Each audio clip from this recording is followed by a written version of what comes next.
Thinking about the past year of schooling gives me a roller coaster of all the feels. There were days when I thought, I'm crushing this. I'm posting pictures of my kids with M&Ms from math class on Instagram. And then there were other days when I literally turned on the shower so no one would hear me cry.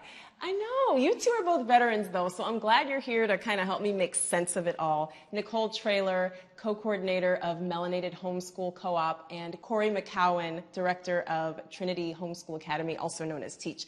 Corey, first off, what is the difference between actual homeschool and whatever it was that we just experienced over the past year? Yes, I think the terms e-school and distance learning came from the COVID outbreak and the pandemic, where that was where the schools were giving the families the option to do their learning at home, but they were still under the umbrella of the school teachers, where actual homeschooling is when the family takes total control of their child's education. They're 100% in charge of what curriculum they use, their grading, their transcripts, their schedules, whatever, anything education, that the family is in charge. So your kids are 15 and 17. Yes. What does a typical homeschool day look like for your family? Is it just camp counselor energy? Are you planning all their activities, or are they pretty much on their own? For mine in high school, they're pretty much on their own. We do co-op twice a week on Mondays and Wednesdays, and then the other days if we're home, they schedule their work. They get it done themselves. If I'm there if they need help. I'm more of a guidance counselor as opposed to a teacher at this point in time. So I'm kind of at the end of my time with like the camp counselor, fun M&Ms with the math kind of thing. So it's more Nicole who would be able to tell you about that kind of day.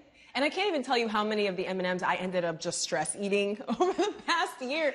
Nicole, your kids are little like mine. So how old are your kids? And tell me about your decision to start homeschooling. So my daughter is 7.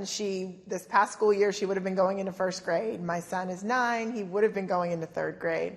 So after our distance learning, March 2020, through the end of that year, I really got an idea of what was happening in school every day and what they were learning. And I think I'd kind of been hands-off in the past, like they're going to a great charter school, I don't need to worry about this. But then when I saw it, I was like, this isn't exactly what I want them to be learning in the way I want them to be learning it. And then when the option came up for the fall and it was distance learning or in classroom, I knew I wasn't going in class, and the thought of my kids sitting in front of a computer screen for 7 hours didn't jive with me. So I think that little voice inside of me that knew I should be homeschooling and doing something different spoke up and said, okay, now is the time. When I hear that voice, I just like push it back down. No, they are going to school.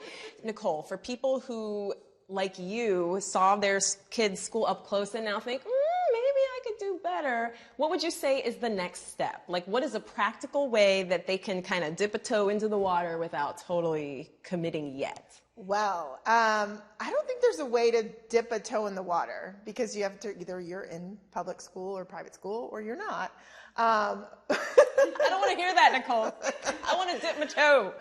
But, you know, if your kids, especially if they're young, to me, what I've realized is that they don't need as much as we think they do. We think because they go to school for 7 hours a day, they need that. It's really not that much time that you need to do it. So when you see kids grocery shopping or doing things during the day, these families may be schooling their kids early in the morning, at night, in between jobs. You know, there's lots of different ways to do this, and it's not a 7-hour school day.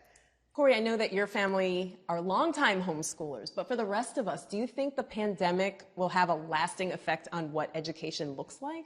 I really do. I feel like a lot of parents, like Nicole, once they saw what was happening in the school system or what their child was learning, they really wanted to take some sort of control over it. And there are many ways that it's kind of a balance between the parent and a virtual school or someone doing a hybrid school. We have a few hybrid schools in this area that the child goes 2 to 3 days a week, and then they're home the other 2 days with the parent. So I feel like those kinds of things will grow and will keep going as people come out of this and we start to get back to what we can maybe call normal. Corey, are there any specific resources you would recommend for families in West Central Florida?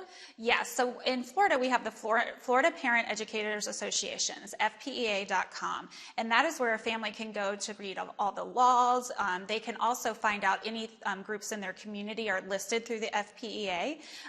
There's once a year, the FPEA puts on a homeschool convention in Orlando, and it's the largest in the country, where you can go put your hands on curriculum, and you can also listen to many speakers of people who have written curriculum or veteran homeschoolers there. The last thing I would suggest is there's HSLDA, which is the Homeschool Legal Defense, which you never really think that you would want to have to use, but it's always good to be a member of that if you ever would need any legal support through homeschooling. And then the HSLDA also has online options for students to take classes. They can help with transcripts. They can do all of that too. So I would say those are the three main things for Floridians who are choosing the homeschool. If you just Google homeschool in Tampa, Florida, you are going to come up with so many options. And homeschool parents and families are so willing to just share their time with you, to let you know what you need to do to start homeschooling and the ins and outs in it, and just be there for you too in the ups and downs as you go through it. Another good Facebook page that has been a resource for me was Melanated Homeschoolers of Tampa Bay, which is actually how I found you, Nicole, which I reluctantly joined during the pandemic because I'm like, what am I going to do with these kids? There's a lot of talk about diversity just in that thread with the other parents. So obviously the pandemic was coupled with this racial reckoning nationwide. And have you seen opportunities to kind of integrate some of that into what your kids are learning at home more so than in traditional classroom? Absolutely. I mean, we have the option to explore every subject in the way that we want. So that means for us diving in more into African American history and just learning about different people. You know, there's more than 5 people that are part of the civil rights movement and the history of our country. And I love that my kids get all of that information and they get it in ways that are comfortable for them. That's one of the benefits, I think, of homeschooling, is that they're really getting life schooling. So we're able to teach them those kinds of things, as opposed to, yes, you might need to know the periodic table for a chemistry equation, but budgeting and saving and, you know, buying stocks is something that we can really focus on as they get into those teen years. I don't know if I'm ready to get my whole body in the water yet, and you said I can't dip a toe, but this has been really enlightening, and just thinking that everything we do with our kids is actually school. So Corey McKeown and Nicole Traylor, thank you so much for joining us.